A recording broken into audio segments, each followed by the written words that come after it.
불안에 붙잡히지 않기 위한 투두리스트.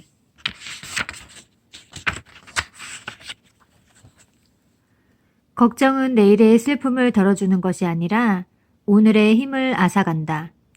콜이 된 붐. 삶이라는 모호함을 견딜 것. 나는 점 보는 것을 좋아했다. 그런데 어디까지 믿어야 할까? 그 호기심을 풀어준 것은 이영돈 PD가 간다라는 프로그램이었다. 대한민국 10대 점술가를 검증하라 편에서 제작진이 전국에 내놓으라 하는 점쟁이들을 찾아가 직접 검증했다.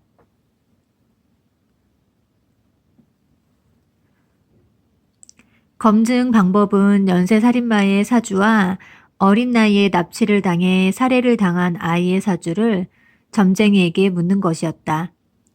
그 중에 신기할 정도로 용한 점쟁이도 있었지만 대부분은 사실과 전혀 딴판인 이야기를 했고 제작진의 첫 번째 검증 관문을 통과한 점쟁이는 겨우 6명에 불과했다. 그나마도 2차 관문에서는 2명밖에 통과하지 못했고 끝판왕이던 점쟁이조차도 자신의 점괘를 100% 확신하지는 않았다. 1000만 원이 넘는 복비를 들였으니 적어도 100명이 넘는 점쟁이를 만났을 텐데 딱 들어맞는 점괘는 고작 몇 개에 불과했던 거다.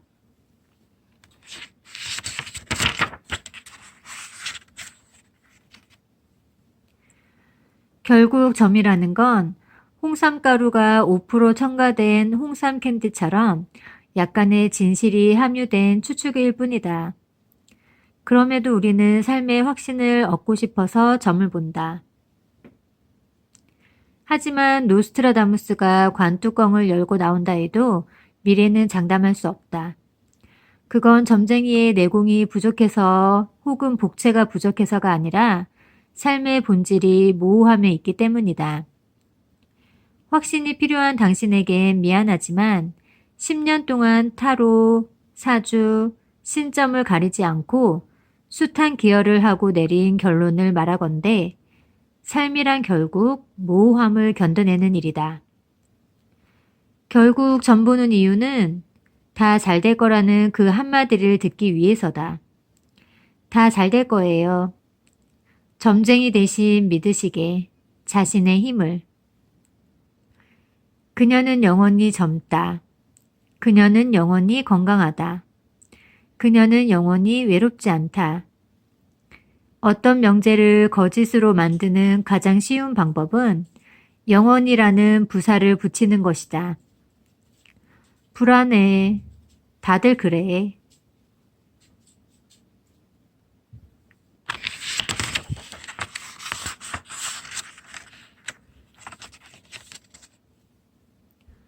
문제를 안고도 살아가는 법을 배울 것. 살다 보면 원치 않은 일들이 일상 위로 투하될 때가 있다. 그리고 어떤 일들은 딱히 해결책이 존재하지도 않는다. 다시 되돌릴 수 없는 일, 과거의 실수가 현재의 발목을 붙잡는 일, 오랜 시간 돌보며 그때그때 덧나지 않도록 관리해야 하는 일. 그런 일들이 들이닥칠 때 손상된 삶 따위는 내팽개치고 싶다는 생각이 든다. 인생도 닌텐도 게임처럼 리셋하고 다시 시작할 수 있다면 얼마나 좋을까. 이번 생은 망한 것 같으니 죽은 듯이 살아가야 할까? 내게도 그런 순간이 있었다. 하지만 그런 생각을 하다가도 끝에는 그래도 나는 살아가고 싶다는 결론에 닿았다.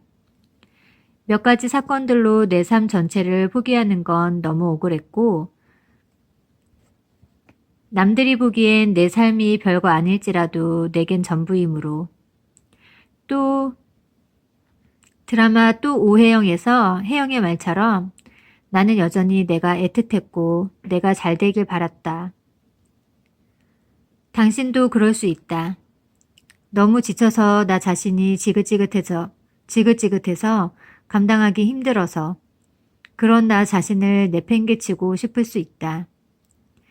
하지만 내가 아닌 누구도 내 삶을 대신 돌봐주지 않는다. 상처가 생겼다는 이유로 마음에 차지 않는다는 이유로 누구의 돌봄도 받지 못한 채 내 삶이 홀로 울고 있다면 그건 너무 미안하지 않은가? 그러니 살다가 어떤 불행을 마주한다 해도 충분히 슬퍼하고 괴로워했다면 그 원치 않는 사실과도 함께 살아가는 방식을 익히자. 당신의 고단함이 별것 아니라서 혹은 다들 그렇게 사니까 같은 이유가 아니라 당신에겐 가장 애틋한 당신의 삶이기에 잘 살아내기를 바란다. 진심으로.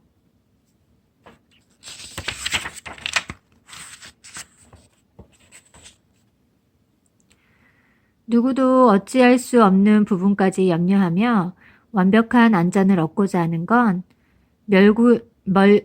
멸균 공간에서 냉장되어 살아가길 바라는 것과 같다. 삶의 안정감은 불확실을 완벽하게 제거해서 얻어지는 게 아니라 불확실과 맞서며 얻어진다. 인생은 살아갈 때도 있지만 사라질 때도 있더라.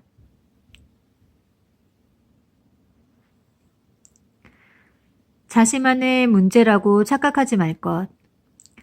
우리는 어릴 때부터 금실 좋고 무한한 사랑을 주는 부모님이 있는 집을 정상적인 가정으로 여겨왔다. 하지만 알고 보면 그렇게 완벽한 부모님이 얼마나 될까? 미디어가 보여주는 연출된 모습과 사람들이 겉으로만 보여주는 그럴듯한 모습을 보며 무엇 하나 결핍되지 않은 이상적인 상태가 정상이라 착각한다. 그리고 그 착각의 결과 남들이 알지 못할 뿐 보통의 개인은 사실 자신은 부족한 존재라 여기며 내면의 가장 밑바닥에 열등감을 숨겨놓는다. 하지만 비정상적인 건 과연 무엇일까? 소수인 쪽이 비정상이 되는 걸까? 한 톨의 결핍도 없는 상태가 정상이라면 과연 결핍 없는 삶은 존재하는가?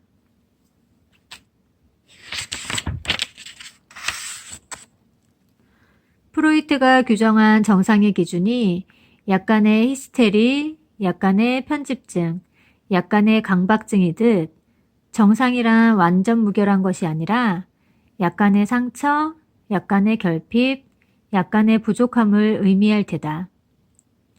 삶에는 여러 형태가 있으며 우리는 각자 다른 모습으로 살아가는 소수의 존재들일 뿐. 사실 당신이 어떤 가정 환경에서 자랐건, 사실 당신이 어떤 문제와 결핍을 가졌건, 그 무엇이건 다 정상이다.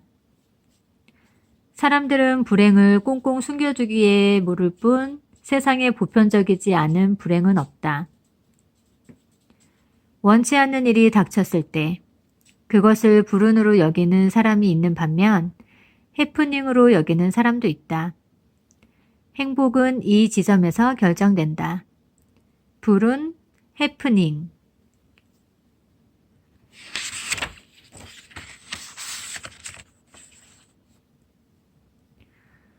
미래에 대한 엉터리 각본을 쓰지 않을 것. 한동안 별일 아닌 일에도 걱정을 반복한 적이 있다. 미리 걱정을 해두면 막상 문제가 벌어졌을 때 안도감이 들어서 그랬다. 예를 들어 기침이 계속 나와 폐병을 걱정하며 병원에 가면 독감쯤은 다행스럽게 느껴지는 것처럼 안도감을 얻기 위해 과장된 걱정을 했던 거다. 그런데 마음이라는 건 신기하게도 중간 과정 없이 반복돼서 나중에는 기침만 해도 폐병에 걸릴 듯 벌벌 떨게 된다. 그렇게 지나치게 왜곡된 걱정은 습관이 되고 최악의 상황을 홀로 리허설하며 탈진하게 된다. 그런데 일어나지 않은 일을 앞서 걱정하는 건 전쟁이 일어날까 두려워 땅굴에서 살거나 혹시나 하는 마음에 당장 쓰지 않을 물건을 대량 구매해 놓는 것과 같다. 삶의 낭비이자 비합리적인 일이다. 그럼 어떻게 해야 이 낭비를 줄일 수 있을까? 걱정은 대체로 비합리적이고 지나치게 부정적인 생각에서 촉발된다. 그렇기에 과장된 걱정에서 벗어나는 방법은 막장 드라마급의 개연성을 가진 왜곡된 생각을 바로잡는 것에서 시작한다. 당신의 걱정을 들여다보자. 일어날 확률이 낮은 최악의 경우를 떠올리고 있지는 않은가.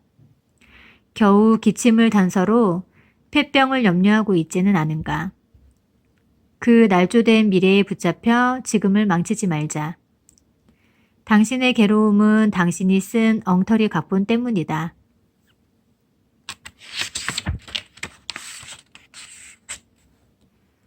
한국에서는 미래에 대한 질문을 너무 많이 해요. 이탈리아 알베르토. 미래에 붙잡혀서 현재의 삶을 잃고 있는 건 아닐까? 진짜 해결책을 찾을 것. 사람에게는 미술적 사고라는 원시적 사고가 있다. 예를 들면 일기예보가 없던 원시시대엔 비가 멈추지 않거나 태풍이 불어닥치는 일은 갑작스럽고 두려운 일이었다. 원시인들은 신이 노한 탓에 비가 그치지 않는다고 생각해 처녀를 제물로 바쳤다. 사실 비는 때가 되면 그칠 테고 그들의 제물은 결코 비구름에 영향을 끼칠 수 없다. 그러나 그들은 상황을 통제할 수 있다고 믿음으로써 안심한 거다.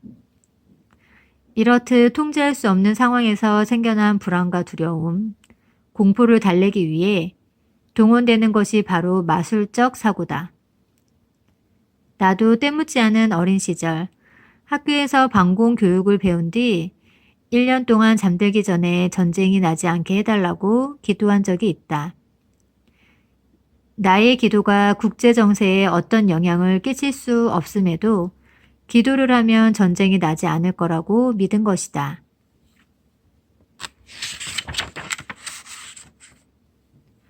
우리는 원시인 혹은 10살짜리 꼬마가 아님에도 여전히 마술적 사고에 기댄다.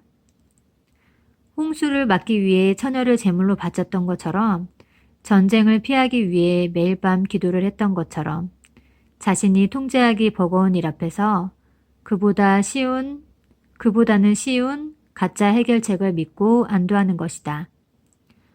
그래서 사람들은 대출금의 압박을 이겨내기 위해 구술하기도 하고 데이트 폭력을 일삼는 남자친구의 변명을 믿기도 하며 문제가 현실에서 나타나고 있는데도 모른 척하기도 하고 행복과는 상관없는 일에 맹목적인 노력을 기울이기도 한다. 그러나 가짜 해결책으로 도망칠수록 진짜 해결책에 다가서지 못하고 본질적으론 어떤 것도 해결되지 않는다. 시간이 지나면 괜찮으리라 믿고 싶지만 미뤄놓은 숙제를 잠든 사이에 요정들이 대신 해주지 않듯이 시간이 해결해주지 않는 문제도 있다. 만약 당신이 어떤 지점에서 계속 벗어나지 못하고 있다면 그동안 가짜 해결책에 매달리고 있던 건 아닌지, 문제의 실체를 제대로 마주하지 못했던 것은 아닌지 돌아봐야 한다. 결국은 두려웠던 문제의 실체와 마주하고 걱정을 계획으로 치환시켜야 한다. 물론 그 시간이 버겁고 힘들 수 있다. 하지만 진짜 해결책을 위해 발을 내디딜 때 우리는 비로소 진짜 자유로워질 수 있다. 광복, 당신 내면의 의식의 빛을 되찾는 일. 오랫동안 붙들려 있던 당신에게 해방을.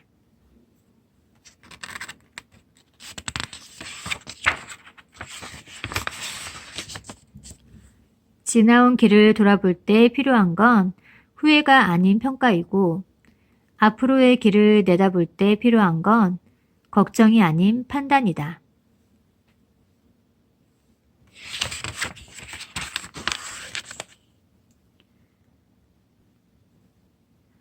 과민해지지 않을 것. 친구가 교통사고를 당한 적이 있다.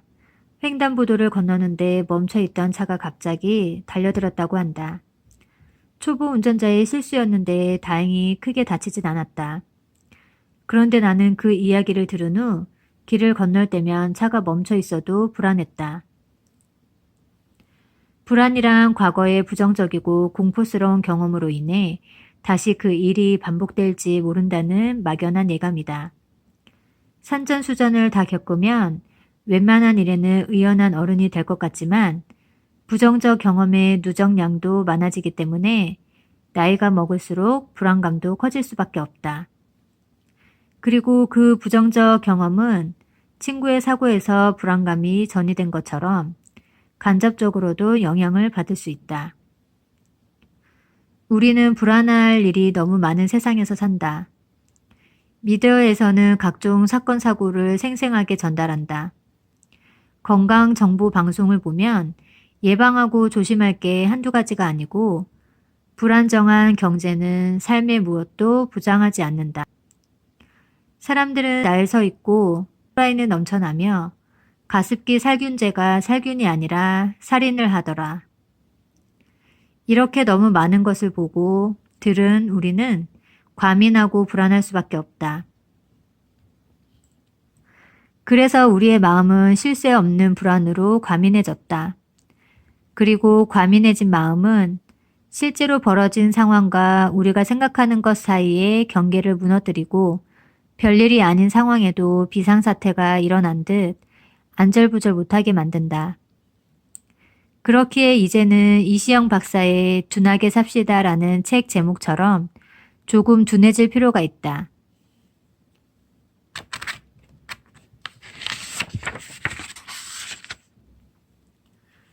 지나치게 과민해진 스스로에게 이야기해야 한다. 과거에 일어난 별개의 일일 뿐이고 꼭 나쁜 쪽으로 흘러가리란 근거는 없으며 낮은 가능성까지 하나하나 염려하며 살 수는 없다고. 긴장을 풀고 당신의 머릿속 세계가 아닌 진짜 당신의 세계로 귀환하라.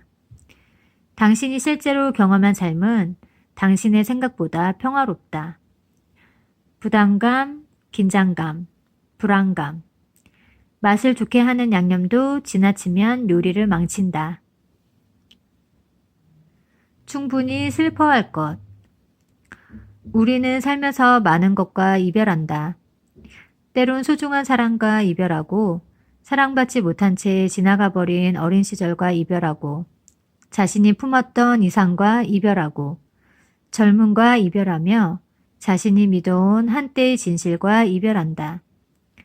이 모든 이별에는 길든 짧든 애도가 필요하다. 애도란 마음의 저항 없이 충분히 슬퍼하는 일이다. 그런데 우리는 고통을 마주할 용기가 없어 억지로 외면하거나 억누르고 혹은 자신의 마음을 미처 이해하지 못해 자기 자신에게 슬퍼할 기회를 주지 않는다. 프로이트는 충분한 애도를 하지 못했을 때 우울증이 발생한다고 했다.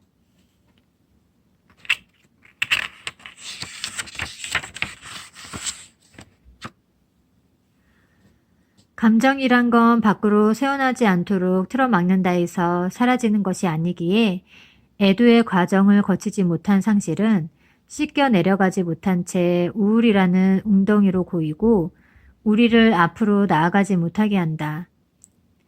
만약 당신에게 이유를 알 수 없는 불안과 우울이 머무르고 있다면 우리는 그 실체를 찾아야 한다.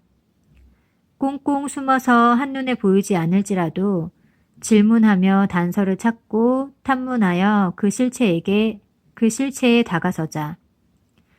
그 실체를 안다 해도 수사의 종결이지 사건의 종결은 아니겠으나 실체를 객관화하는 것만으로도 감정에 압도되지 않을 수 있고 우리는 충분히 애도할 기회를 얻는다. 그러니 당신의 심연에 묻는다. 당신은 무엇과 이별하였는가? 그 어쩔 수 없었던 모든 것들에게 애도를 보낸다. 중요한 것에 대해 깊게 생각하는 것. 프라블럼. 많은 것에 대해 얕게 생각하는 것. 프라블럼.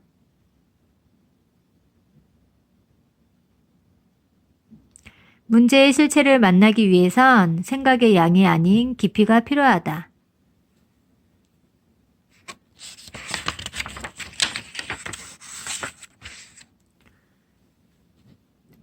힘이 들 땐 힘이 든다고 말할 것. 나는 힘들다는 말을 잘하지 않는 타입이다. 남에게 힘들다고 말하지 않을 뿐더러 스스로도 힘들다고 잘 생각하지 않는다. 말하고 나면 더 힘들 것 같아서 늘 괜찮다고 했다. 그런데 이렇게 힘이 들어도 힘들지 않은 척 감정을 묶어두면 자신에 대한 감각은 무뎌진다.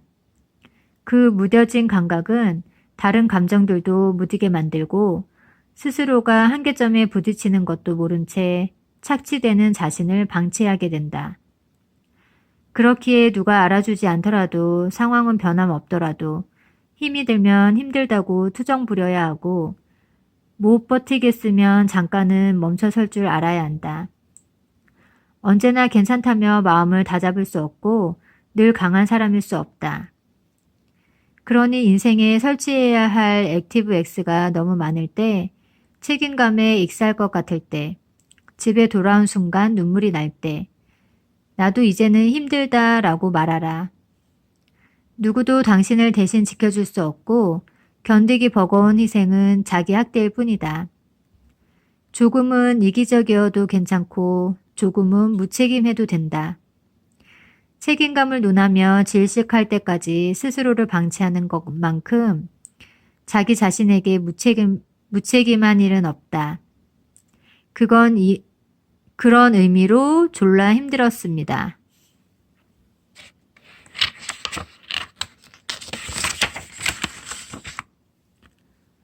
뭘 잘했다고 울어? 우리는 감정을 드러내는 건 나쁜 거라 배웠는지도 몰라요.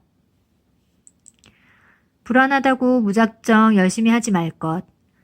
생각해보면 나는 대학을 졸업한 뒤 꽤 많은 것을 하며 열심히 살았다. 공모전에서 수상을 했고 돈을 내고 이상한 단체의 리더십 프로그램에도 참여했고 서포터즈가 되는 일들도 찾아다녔다. 지나고 보니 지금 내 일엔 전혀 도움 안 되는 것들을 참 열심히 했다. 물론 세상에 쓸모없는 경험이 어디 있으랴. 스티브 잡스가 타이포그라피를 배워둔 것이 훗날 애플 디자인에 영향을 끼친 게 아니더냐. 하지만 시간은 무한으로 있는 것이 아니고 자신의 전문적인 영역이 있어야 부수적인 경험도 빛을 보는 거다. 우리는 가만히 있으면 도태되는 것 같은 세상에서 살기에 뭐라도 열심히 해야 할 것 같아서 뭐라도 하고 거기에서 안도감을 얻는다.